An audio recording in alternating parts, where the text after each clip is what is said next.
영어로는 커밍이지만은 우리 한글로 번역된 이 대림절이 잘 번역이 된 것 같습니다.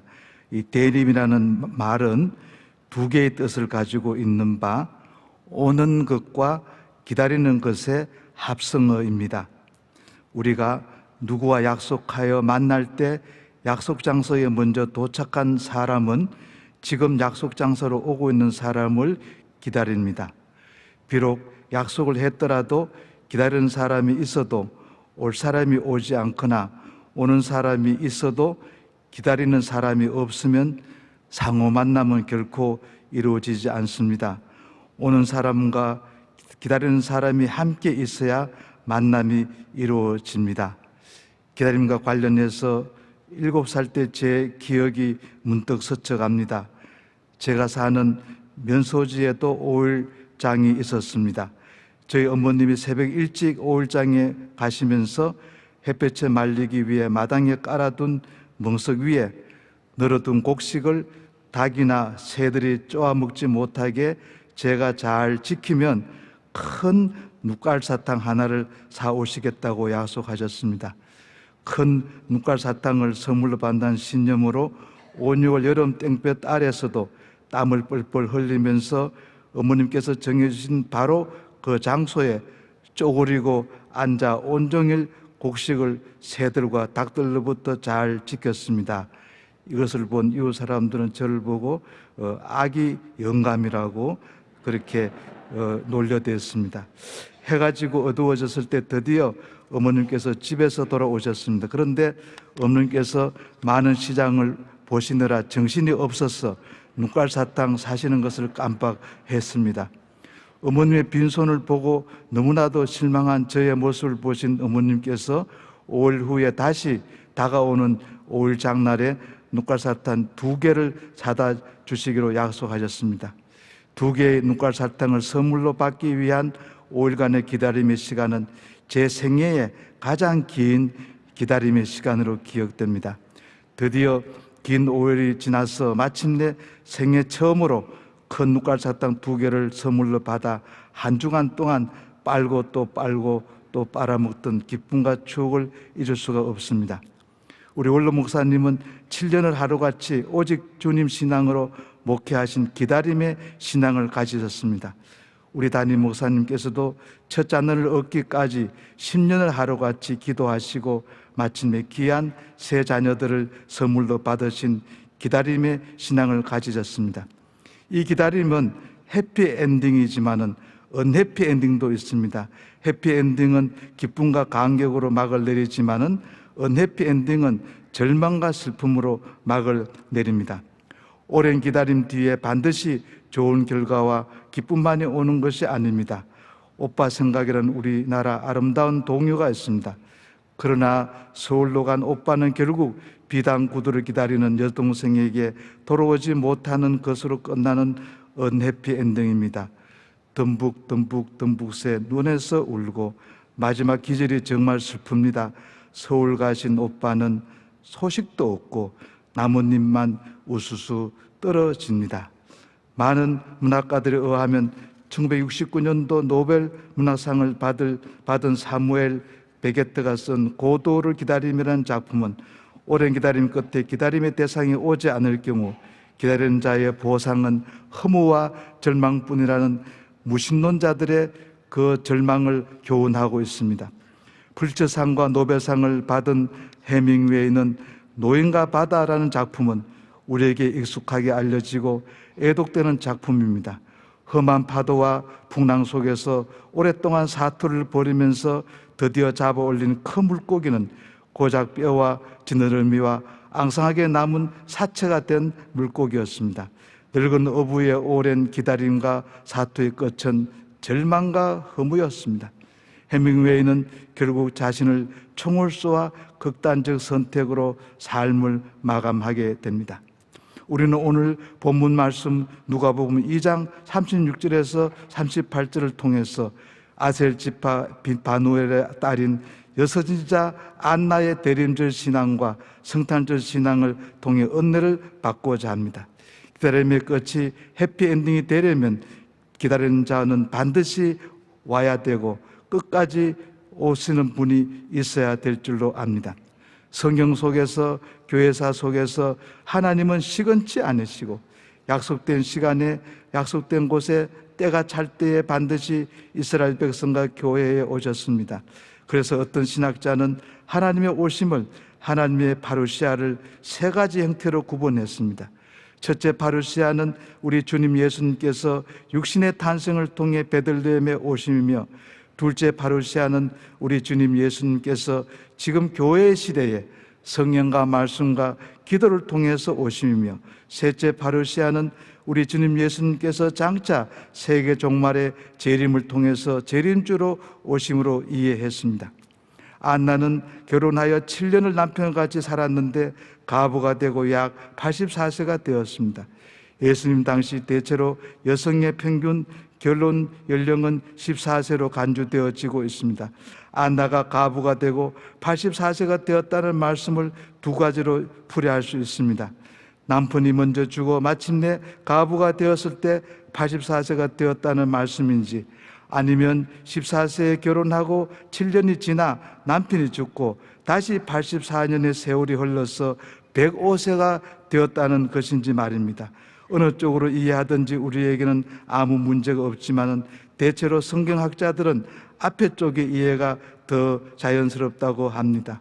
재혼도 하지 않고 84세가 된 여선지자 안나의 대림절 신앙과 성탄절 신앙의 특징은 오늘 본문에 네 가지로 나타나 있습니다.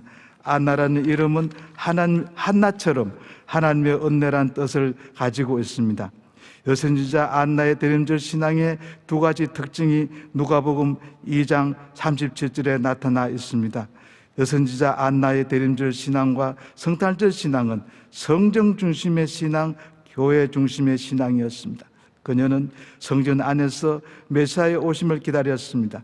남편과 사별한 여선지자 안나는 약 14세에 결혼하고 7년이 지나 약 21세에 가부가 되어 거의 63년째 성전을 떠나지 아니하였고 교회를 떠나지 아니하고 교회 안에서, 성전 안에서 메시아를 기다렸습니다.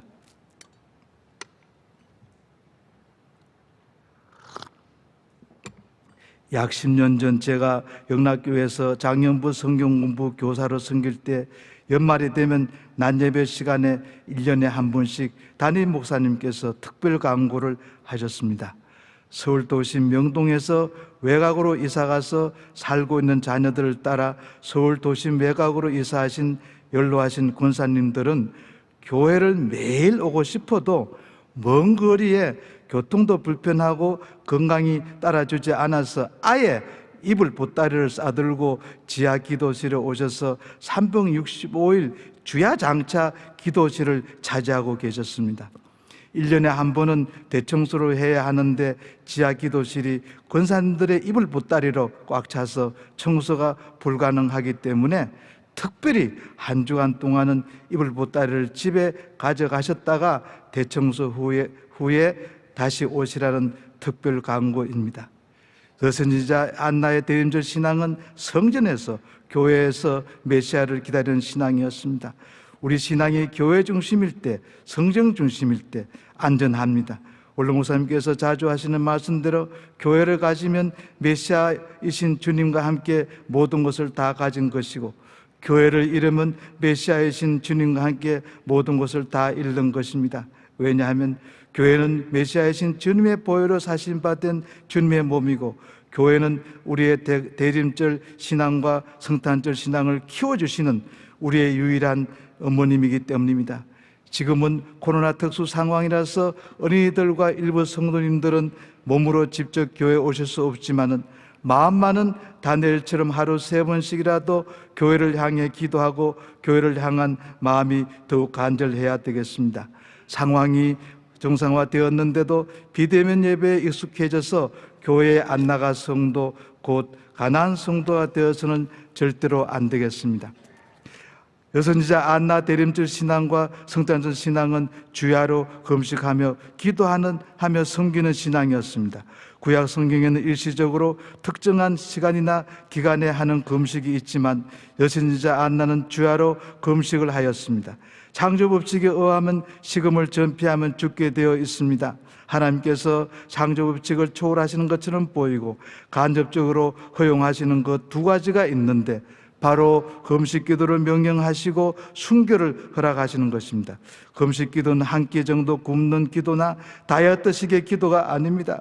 금식하다가 건강이 나빠져서 최악의 상황이 오더라도 기다림의 기도 속에는 메시아를 반드시 만나야겠다는 간절함과 절박함이 담겨져 있습니다. 안나 선지자는 성전 안에서 교회 안에서 금식하며 기도도 하였지만은 여선지자로서 성전 안에서 하나님의 백성을 위한 중보 기도나 신앙 상담이나 성경 공부 등 영적 봉사는 물론이고 성전 안이나 기도실이나 거처 등을 청소하고 봉사하는 일에 헌신적이었습니다. 우리 개혁교회 신앙에서는 기도하는 것과 봉사하는 것, 기도하는 것과 일하는 것이 항상 병행되었습니다. 그래서 기도하라, 그리고 봉사하라. 기도 없이 일만 하는 신앙이나 일을 하지 않고 기도만 하는 신앙은 한쪽에 치우친 신앙이겠죠. 안나의 드림줄 신앙은 금식 기도하면서도 섬기면서 메시아를 기다리는 신앙이었습니다. 세 번째로 본문 말씀 2장 38절에 안나의 신앙의 특징이 두 가지가 있습니다. 율법의 관례대로 하나님께서 들어주는 아기 예수님을 직접 목격한 선지자 안나의 즉각적인 반응은 자신의 기다림에 대한 약속을 지키신 약속의 하나님, 신실한 하나님에 대한 감사였습니다. 7살짜리 어린 저는 어머님께 받은 눈깔 사탕 2개를 들고 좋아하고 눈깔 사탕에게 고마움을 표현했지만 정작 눈깔 사탕 2개를 사다 주신 어머님께 큰 감사를 드리지 못하고 온종일 땀을 흘리면서 땡볕에서 기다린 저의 심부름 행위에 대한 대가와 보상 정도로 알았던 것입니다. 안나 신앙의 마지막 네 번째 중요한 것은 그는 주님께서 오신 목적을 정확하게 알고 그 내용을 다른 사람들에게 정확하게 전파하였습니다. 예루살렘의 속양을 바라는 모든 사람에게 대하여 말하니라. 안나 선지자는 자신뿐만 아니라 이스라엘 백성 전체를 죄로부터 속량하시고 저주로부터 구원하시고 죄악으로부터 구속하시는 구세주로서의 메시아가 바로 율례에 따라 되어지는 아기 예수님이신 것을 곧바로 알고 긴가민가하며 기다리거나 알지 못하면서 막연히 기다리는 것이 아니라 확신을 가지고 메시아를 기다리고 메시아의 정체성을 바로 알았습니다. 약 14세에 결혼하고 7년간 결혼 생활을 하다가 남편을 사별한 여신자 가부 안나는 예루살렘의 죄, 이스라엘 백성의 죄를 속량할 수 있는 분만을 거의 63년 동안 줄기차게 한결같이 끈질기게 교회 안에서, 성전 안에서 금식하면서 기도하면서 봉사하면서 섬기면서 기다렸습니다. 마침내 그 성전 안에서 금식 중에 기도 중에 섬기는 중에 하나님의 약속대로 오신 아기 예수님을 직접 목격하고 하나님께 감사드림은 물론 메시아를 기다리는 모든 사람들에게 아기 예수님을 정확하게 증언하고 가르치고 전파하는 참 여신자 사명을 다하였습니다. 말씀을 정리하겠습니다. 첫째, 여신자 안나의 대림절 신앙과 성탄절 신앙은 성정 중심의 신앙, 교회 중심의 신앙이었습니다. 둘째, 여선지자의 신앙은 주야로 금식하고 기도하면서 봉사하는 신앙이었습니다. 셋째로 그의 신앙은 대림절에 대한 성탄에 대한 감사 신앙이었습니다. 마지막으로 그는 장차 오실 예수님이 어떤 분인지 바로 알아보았고 구세주이신 예수님을 많은 사람들에게 전달하였습니다. 우리가 기다리는 그리스도이신 아기 예수님은 고도처럼 우리를 기다리게 해놓고 약속을 저버리고 실망과 절망을 안기시는 분이 절대로 아닙니다. 우리가 기다리는 예수 그리스도는 여동생에게 비단구두를 약속해놓고 끝내도록 오르지 않는 서울로 간 야속한 오빠가 아닙니다. 신실하신 우리의 하나님, 신실하신 약속의 하나님, 신실하신 언약의 하나님은 약속하신 메시아이신 아기 예수님을 때가 참에 약속한 정확한 베들레헴 마국간에 약속한 시간에 보내주셨듯이 지금도 아기 예수님은 우리 교회를 이 땅과 세계를 송영하시기 위해 반드시 나타나시는 우리의 신랑 되시는 예수님께서 내일 아침 우리 교회에 드디어 오십니다. 기도드리겠습니다. 은혜라는 뜻을 가진 여선이자 안나처럼 우리도 성전 안에서 금식하고 기도하고 봉사하면서 주님이신 아기 예수님을 기다리게 하시고 아기 예수님이 탄생하셨을 때 우리를 속량하시는 주님을 즉각 알아보고 주님을 기다리는 자에게 알리고 전파하고 감사하게 하옵소서.